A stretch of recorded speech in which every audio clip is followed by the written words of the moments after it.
Bonjour à toutes, bonjour à tous, j'espère que vous allez bien.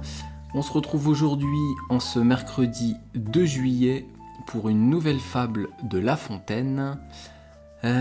Aujourd'hui, on va voir une fable qui s'appelle La montagne qui accouche. Alors c'est intéressant parce que cette fable, eh bien, c'est aussi une expression. En tout cas, il y a une phrase, il y a une partie de cette fable qui est devenue une expression. Cette expression, c'est une montagne qui accouche d'une souris. Alors je vous expliquerai l'expression à la fin de la fable, une fois que je vous aurai expliqué phrase par phrase. Donc le programme, comme d'habitude, je vais d'abord vous lire la fable doucement en entier. Ne vous inquiétez pas, elle n'est pas trop longue aujourd'hui. Il y a 13 lignes, 14 en fait, mais la dernière ligne, il n'y a que 2 mots. Donc je vous lis la fable doucement. Ensuite, je vais vous l'expliquer phrase par phrase. Donc prendre chaque ligne et vous expliquer les mots, vous expliquer le sens.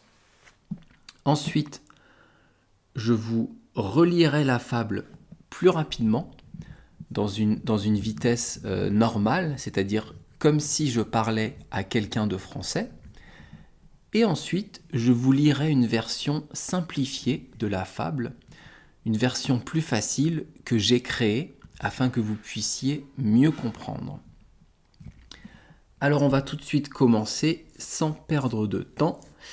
Et donc, je vais vous lire la fable en entier doucement. La montagne qui accouche, par Jean de La Fontaine. Une montagne, en mal d'enfant, jetait une clameur si haute que chacun, au bruit accourant, crut qu'elle accoucherait sans faute d'une cité plus grosse que Paris. Elle accoucha d'une souris.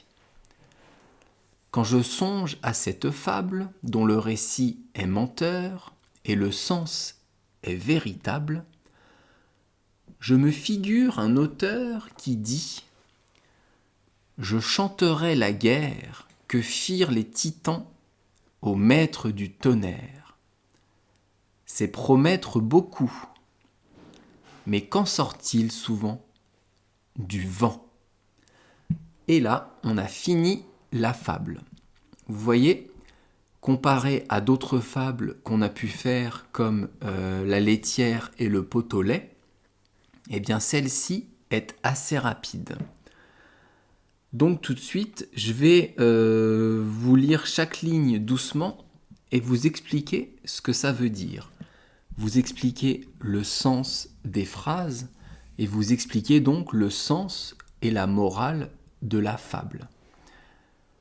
Si vous voulez suivre la fable, donc pour la lire, je vais la mettre sur mon site Patreon. Donc vous pouvez vous abonner et vous aurez accès à la fable. Ou vous pouvez aussi aller sur Internet pour voir la fable. Vous tapez tout simplement dans votre moteur de recherche « La montagne qui accouche » et vous allez pouvoir avoir le texte. Donc on commence tout de suite avec la première ligne. Alors, la première ligne, c'est une montagne en mal d'enfant. Alors, dans les fables de La Fontaine, il y a toujours des animaux qui sont humanisés, des animaux qui vont parler, qui vont avoir des problèmes, qui vont construire des choses. Donc, on humanise les humains. Ici, La Fontaine va humaniser une montagne. Donc, une montagne en mal d'enfant, ça veut dire, eh bien, imaginez une montagne qui veut avoir un enfant. Et en l'occurrence, qui en ce moment est en train d'accoucher et donc qui est en plein travail, qui est en souffrance. La montagne souffre parce qu'elle va accoucher.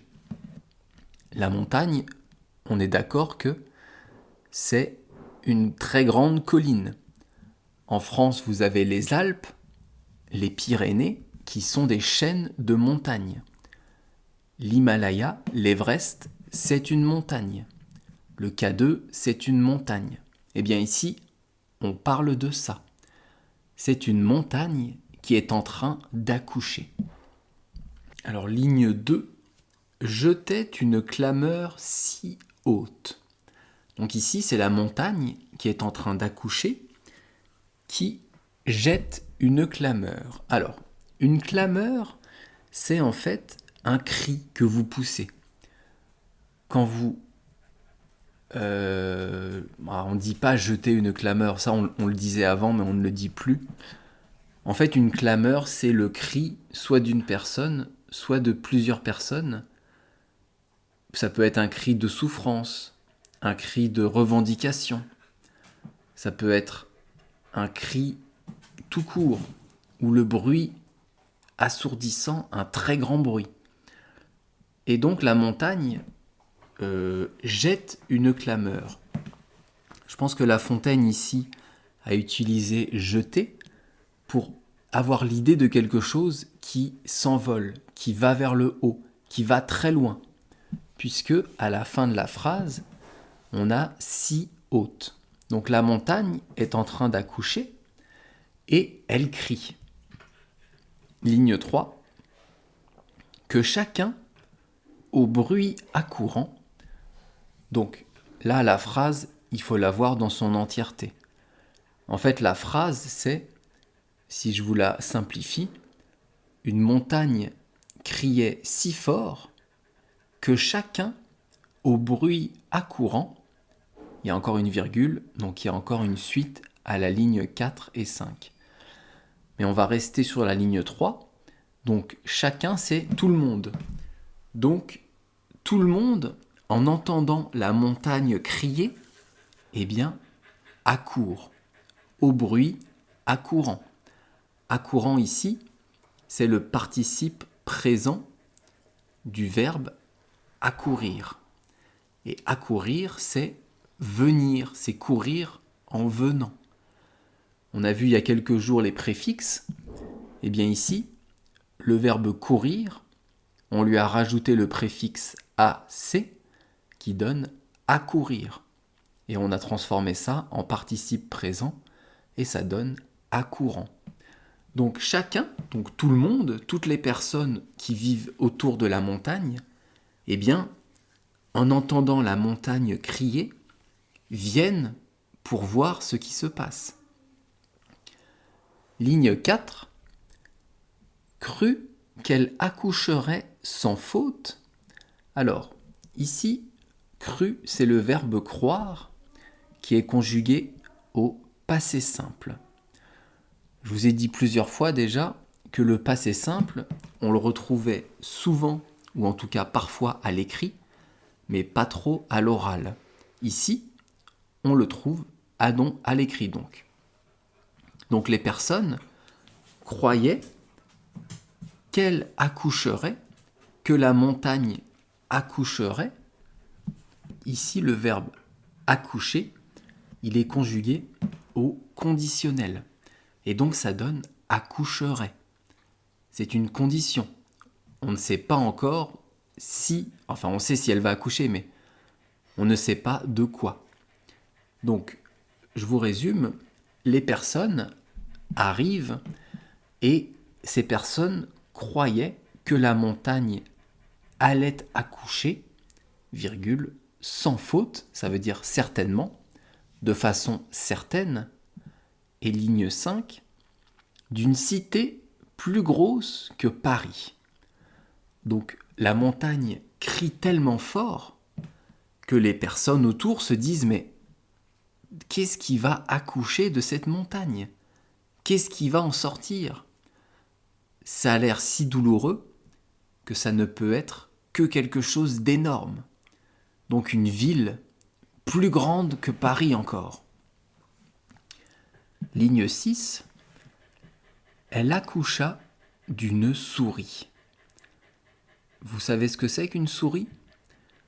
Une souris, si vous savez très bien, si vous ne savez pas, c'est dans le dessin animé Tom et Jerry. Eh bien, Jerry, c'est une souris. Et Tom, c'est le chat. C'est ça, hein? Tom, c'est le chat. Et Jerry, c'est la souris. Oui, c'est ça. Donc la montagne n'a pas accouché d'une ville plus grosse que Paris, mais a accouché d'une toute petite souris. Ligne 7, on continue. Quand je songe à cette fable, alors ici c'est intéressant parce qu'en fait, la fable, l'histoire ici, elle est finie. Quand je songe à cette fable, ici le je, la première personne du singulier, c'est en fait l'auteur qui nous parle. C'est La Fontaine qui parle au lecteur. Et il dit « Quand je songe à cette fable ». Songer, ça veut dire penser. Donc en fait, il dit « Quand je pense à cette histoire, quand je pense à ce récit », donc là, on va avoir une suite à la phrase, puisque le début de la ligne 7 commence par « quand ». Quand je pense à ce récit, et on va avoir la suite. Donc ligne 8, dont le récit est menteur, et ligne 9, et le sens est véritable. Alors, ici, La Fontaine nous dit qu'il pense à cette histoire, que quand il pense à cette histoire, dont le récit est menteur, menteur ici ça veut dire inventé. C'est quelque chose qui a été créé par l'homme. Évidemment, les montagnes ne parlent pas, c'est l'homme qui a créé, qui a imaginé cette histoire. Donc il nous le dit. Quand il pense à cette histoire inventée, et ligne 9, il dit « Et le sens est véritable, mais le sens, il est réel. » Donc l'histoire a été inventée afin de pouvoir transmettre, afin de pouvoir exprimer quelque chose de réel, une réalité. Alors, j'espère que vous comprenez ce que je vous dis. Ici, on a une montagne qui souffre beaucoup, qui crie, qui a mal et qui va accoucher. Et elle accouche d'une toute petite souris. Eh bien, ici, on peut penser, et c'est d'ailleurs le sens de la fable, aux personnes qui crient beaucoup, qui râlent, qui en font des caisses, qui en font énormément, qui n'en peuvent plus de cette chose-là ou de ce qu'ils vivent, et qu'en fait, c'est un tout petit problème. Il y a des personnes qui vont vous parler pendant des heures de leurs problèmes, alors que le problème à résoudre est très simple. Je vous expliquerai ça après. On va continuer la fable. Ligne 10, donc La Fontaine continue à nous parler. Je me figure un auteur. Donc là, il dit, quand je pense à cette fable qui est inventée, mais dont le sens est réel, eh bien, je pense à un auteur. Il lui vient dans la tête, il lui vient à l'esprit un auteur, donc quelqu'un qui écrit. De mémoire, il parle d'Ovide, qui est un auteur grec de l'Antiquité, je crois. Dites-moi si vous savez, il me semble que c'est Ovide. Enfin bref. Donc, il pense à un auteur, et ligne 11, qui dit « Je chanterai la guerre », ligne 12, « que firent les titans au maître du tonnerre ». Alors là, on revient sur mon domaine de prédilection, on revient sur le domaine, le sujet dont j'adore parler. Le sujet dont j'adore parler, oui c'est bon. Dans ma tête, je me dis, est-ce que c'est français ça? Oui, c'est français. La mythologie grecque. Donc cet auteur dont nous parle La Fontaine dit je chanterai la guerre que firent les titans au maître du tonnerre. Alors ici, il faut que je vous explique un peu. C'est quoi cette guerre? Qui sont les titans? Et qui est le maître du tonnerre? Alors, le maître du tonnerre, c'est Zeus. C'est le dieu des dieux. Zeus, c'est le fils de Cronos. Et les titans, ce sont Cronos et ses frères. En fait, au départ, pour vous parler en 2 mots, selon la mythologie grecque, il n'y avait rien. Après, il y a eu le ciel, Ouranos, la terre, Gaïa. Ouranos et Gaïa ont engendré beaucoup d'entités, dont Cronos et ses frères et sœurs, les titans. Cronos a tué son père Ouranos, et Ouranos a prédit à Cronos que son fils le tuerait également. Son fils, c'est Zeus.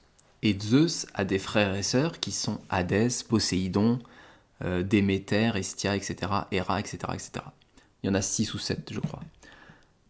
Donc, Zeus a accédé au pouvoir suprême, mais les titans, avant que Zeus soit le maître des dieux, eh bien, ont fait la guerre à Zeus et à ses frères. Comment ils ont fait la guerre? Eh bien, ils ont entassé des montagnes, montagne sur montagne sur montagne, afin d'accéder à l'Olympe, afin d'accéder à l'endroit où vit Zeus et les dieux. Et Zeus, d'un coup de tonnerre, a fait s'effondrer toutes les montagnes. Pourquoi je vous dis ça? Parce que, évidemment, dans la fable de La Fontaine, on parle de cette guerre. Donc on revient à la fable. L'auteur dit « Je chanterai la guerre », ça veut dire « Je raconterai la guerre ». Mais quand on va chanter une guerre, c'est qu'on va en parler, on va la chanter pendant des heures. On va l'améliorer, on va faire des louanges sur ce qu'il s'est passé. Sauf que, pendant cette guerre, eh bien Zeus a utilisé le tonnerre et a fait s'effondrer en un instant la montagne des titans. Donc en fait, il n'y avait pas besoin de chanter cette guerre. C'est d'ailleurs ce que dit La Fontaine à la fin, ligne 13. « C'est promettre beaucoup. Mais qu'en sort-il souvent ?» Et ligne 14, « Du vent. » Du vent, ça veut dire rien du tout. Donc en gros, l'auteur auquel pense La Fontaine nous promet qu'il va chanter la guerre, qu'il va créer une chanson, des chants sur cette guerre épique entre les titans et Zeus, mais il n'en est rien. De cette guerre, il n'en est en fait rien sorti. C'est comme la montagne qui accouche d'une souris. On pensait que la montagne allait accoucher d'une ville, allait accoucher de quelque chose d'énorme, et elle accoucha d'une souris.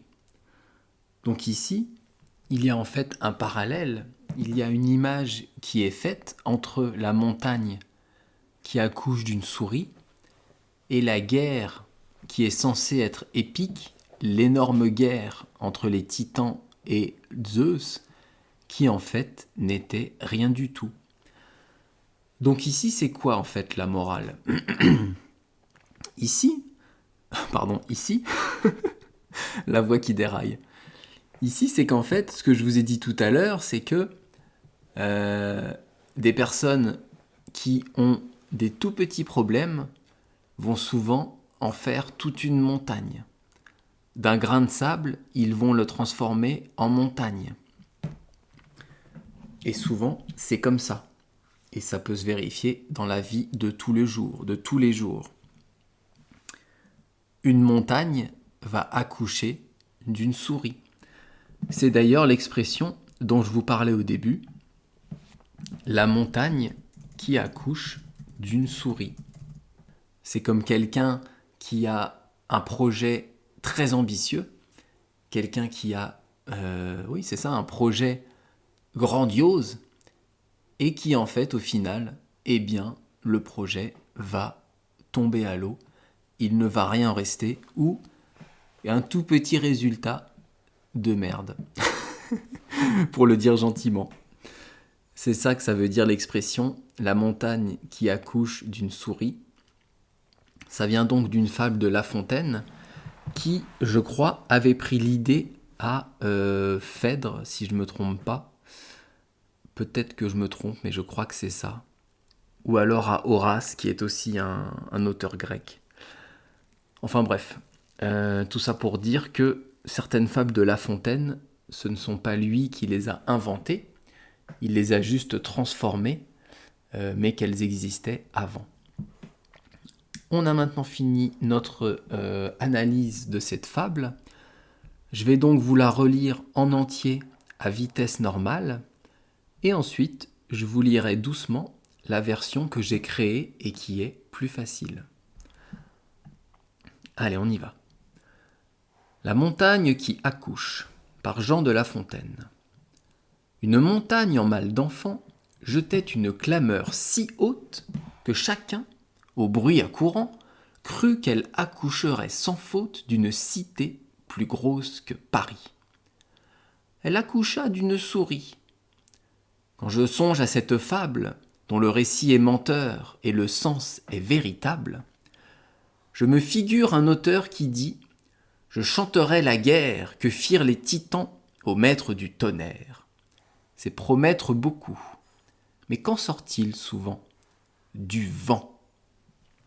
Et là, je viens de vous la lire à vitesse normale. Et maintenant, je vais vous lire la version que j'ai écrite qui est plus simple. La montagne qui accouche. Une montagne en souffrance criait tellement que tout le monde, en accourant, croyait qu'elle accoucherait certainement d'une ville plus grande que Paris. Elle accoucha d'une souris. Quand je pense à cette fable dont l'histoire est inventée, mais le sens est réel, je pense à un auteur qui disait « Je raconterai la guerre entre les titans et Zeus. » Que des promesses. Mais qu'en est le résultat ? Rien du tout. Et voilà, ça c'était ma version plus facile à comprendre de la fable. J'espère que ça vous a plu. N'hésitez pas à mettre un petit commentaire, ça fait toujours plaisir, soit sur YouTube ou si vous êtes abonné sur mon Patreon. Et je vous dis donc à demain pour une nouvelle expression française qui sera et qui est de but en blanc. Merci beaucoup de m'avoir écouté et je vous dis donc à bientôt. Bye bye, hasta luego, matane.